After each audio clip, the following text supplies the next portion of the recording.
Before we get into tonight's stories, I just want to say these were submitted by real people. Real names have been changed or left out at their request. I read through a lot of submissions every week, and most of them I can brush off pretty easily. These three, I couldn't. So, let's get into it.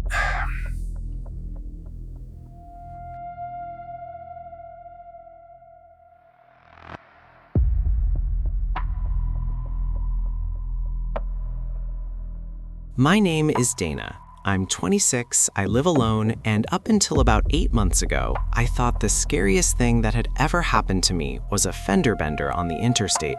I'd like to go back to that being the scariest thing. I rent a small house on the edge of a pretty quiet neighborhood. Not rural, not suburban, kind of that awkward in-between where the streetlights get sparse and the houses are spread far enough apart that you don't really know your neighbors. I moved in about 2 years ago and honestly loved it. Quiet street, big yard, cheap rent. The landlord lived out of state, so as long as I paid on time, I pretty much never heard from him. It was exactly what I wanted. The house itself was older. You know those houses that creak in a specific way? Not in a scary way, just in a familiar way. Like the house has its own rhythm and you eventually learn it? I'd learned every sound in that place. The way the pipes knocked in the morning, the way the third step on the staircase groaned no matter how carefully you stepped on it, the way the back door swelled in humidity and needed an extra shove to close all the way.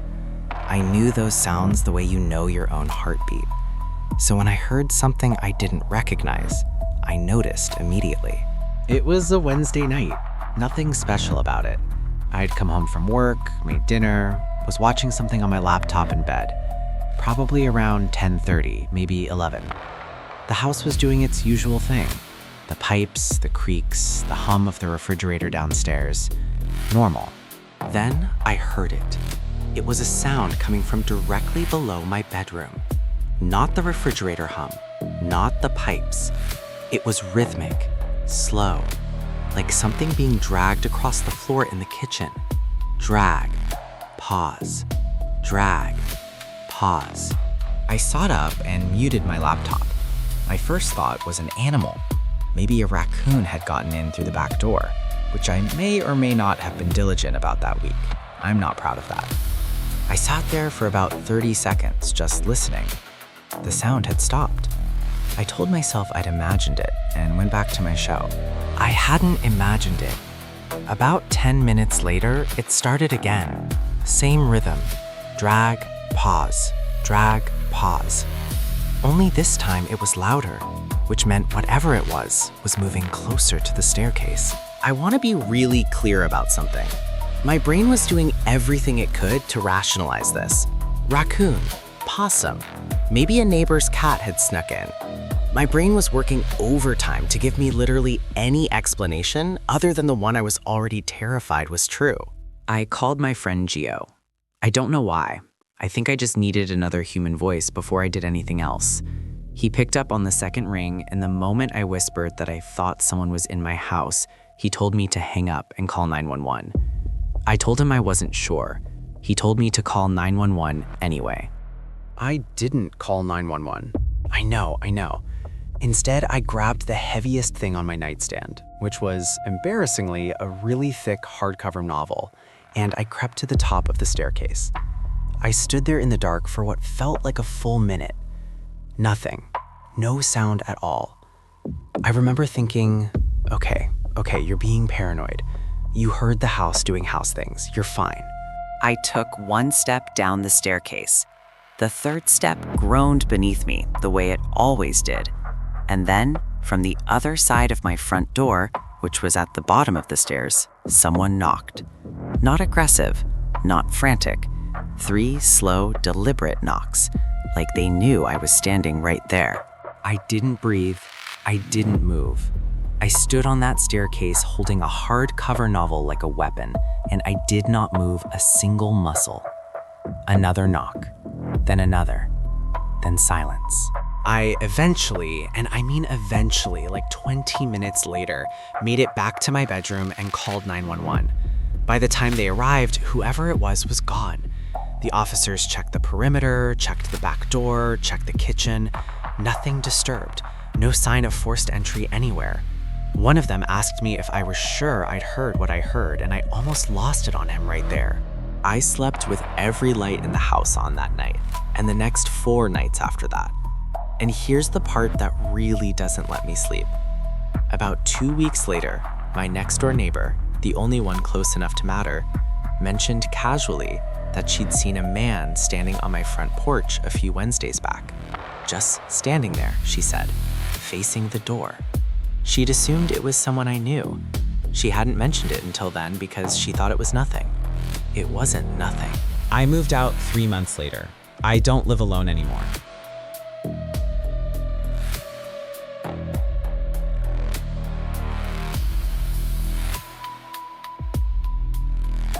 I need to preface this by saying I've gone back and forth for months about whether to share this. My wife, I'll call her Priya, is still really shaken up by it, and honestly, so am I. But I think about it constantly, and at some point, you just need to get it out of your head and into the world. Maybe someone out there has experienced something similar. I genuinely don't know. We're a pretty ordinary couple. Mid-30s, no kids yet, live in a mid-sized city in the Pacific Northwest. Every summer we drive down the coast. It's become our thing. We started doing it the first year we were together, and at this point, it's less of a vacation and more of a ritual. Same general route every time, same few pit stops, same playlist. We're creatures of habit, and we embrace it. Last July, we set out the same way we always had. Packed light, hit the road early, windows down. The first few hours were perfect. The coast is something else in the summer. You've got the ocean on one side and these dense evergreen hills on the other, and the light hits everything in this way that makes you feel like you're in a movie. I'm not doing it justice, but if you've done that drive, you know what I mean. We stopped for lunch at this diner we'd been going to for years. Same booth we always sat in, same order. Priya gets the club sandwich, I get the cheeseburger. We split a slice of pie. The waitress there actually recognized us at that point. We chatted for a bit, paid the bill, and got back on the road. Everything was completely normal. It was about an hour after that diner when Priya noticed the car. She pointed it out without making a big deal of it. Just a dark blue sedan a few cars back. She'd noticed it when we pulled out of the diner parking lot, and it was still there. I told her it was probably just someone doing the same drive. The coast route is popular. That's a totally reasonable thing. She agreed and dropped it. But here's the thing. At some point between lunch and our afternoon pit stop, a little scenic overlook we always pulled off at, traffic thinned out considerably. Most cars peeled off at various exits, and that blue sedan was still there, always the same distance behind us, never getting closer, never falling back. At the overlook, I parked and we got out to stretch. I'm not going to lie to you, I was watching the road as we stood there. The blue sedan drove past without stopping. I pointed this out to Priya, like, see, nothing, and she seemed relieved. I told myself I was done thinking about it. We got back in the car about 15 minutes later and pulled back onto the highway. The blue sedan was parked about a quarter mile ahead of us on the shoulder. I didn't say anything to Priya right away. I just drove. As we passed it, I glanced over. The windows were tinted just dark enough that I couldn't make out the driver. I watched my mirrors, and eventually it pulled back onto the highway behind us. At that point, I told Priya. She went very quiet, which is what Priya does when she's actually scared. She doesn't panic, she just goes quiet and still. I reached over and squeezed her hand and told her we were going to take the next exit, just to see. If it followed us off the highway, we'd call the police. Simple as that. I took the next exit. The sedan took the next exit. My mouth went dry. Priya had her phone out already. I told her to dial but not to hit call yet. I pulled into the first parking lot I could find, a hardware store still open, and parked as close to the entrance as possible. We sat there, watched the lot. The sedan drove by on the road without turning in. We sat in that parking lot for 45 minutes. We called the police non-emergency line and reported it. The officer I spoke to was polite, but there wasn't much they could do with the description I had. Dark blue sedan, partial plate. I'd only caught the first 2 letters, which I'll leave out here. No confirmed crime, no direct confrontation. He told us to vary our route and stay in populated areas. We did. We spent the night in a town we'd never stayed in before, at a motel we'd never been to, and we did not post anything on social media about where we were. Priya's idea, and a smart one. The rest of the trip was fine. We made it home fine. But here is what I can't let go of, and this is the part that keeps me up at night. A few weeks after we got back, I was talking to my brother about the whole thing. Just venting, really. And at one point, he goes quiet and says, "You're going to think this is unrelated, but I need to ask you something." He'd apparently seen an account on Instagram that had been posting photos along the coast. Scenic shots, the kind anyone would take. Beautiful pictures, genuinely. He'd stumbled on it randomly. 3 of those photos were taken from locations along our exact route on that exact day. The diner, the overlook, a stretch of highway I recognized immediately. The account had no followers and was following no one. It had been created in June. It posted nothing after July. We don't know who ran it. We don't know why. We've reported it. The account has since been deleted. And we still do our drive every summer because I refuse to let whoever it was take that from us. But Priya keeps a log of every car behind us now. Every single one. I can't really blame her.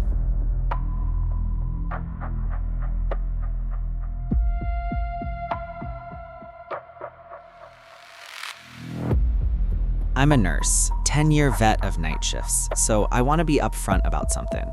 I know what sleep deprivation looks like. I know what exhaustion does to the brain. I know the difference between a tired mind playing tricks and something that doesn't have an explanation. I'm telling you this because I need you to understand that what I'm about to describe, I've turned over in my head 1,000 times. I've applied every rational explanation I can think of. None of them hold. This happened at the hospital where I worked for 7 years. A mid-sized regional hospital, nothing remarkable about it. I'm going to leave out the name and location for what I hope are obvious reasons by the end of this. Her name was Elaine. She was in her 80s and had been admitted for a hip replacement that had gone sideways, complications with her recovery. She was sharp as a tack mentally, one of those patients who you actually looked forward to checking on because she was funny and quick and didn't complain, despite the fact that she was clearly uncomfortable most of the time. She had this particular dry wit that I always appreciated. She called me kid, even though I was in my 30s at the time. She'd been on my rotation for about 2 weeks when she started mentioning it. The first time, I almost missed it. I was adjusting her IV and she said out of nowhere, "Do you ever notice how the hall goes quiet right around 3?" I told her, yes, generally. The hospital got quieter in the early hours. She nodded and said that's when she usually sees them. I asked her what she meant. She said it like it was the most natural thing. The people who stand in the doorway. The ones who don't come in and don't leave. I want to be careful about how I handle a patient's perception of things, especially older patients. There are medical explanations for seeing things that aren't there, and my job isn't to tell a patient they're wrong. It's to note it and flag it appropriately, which I did. The attending wasn't particularly concerned. Her chart was clean, her medications were reviewed, no obvious culprit. But she kept mentioning it.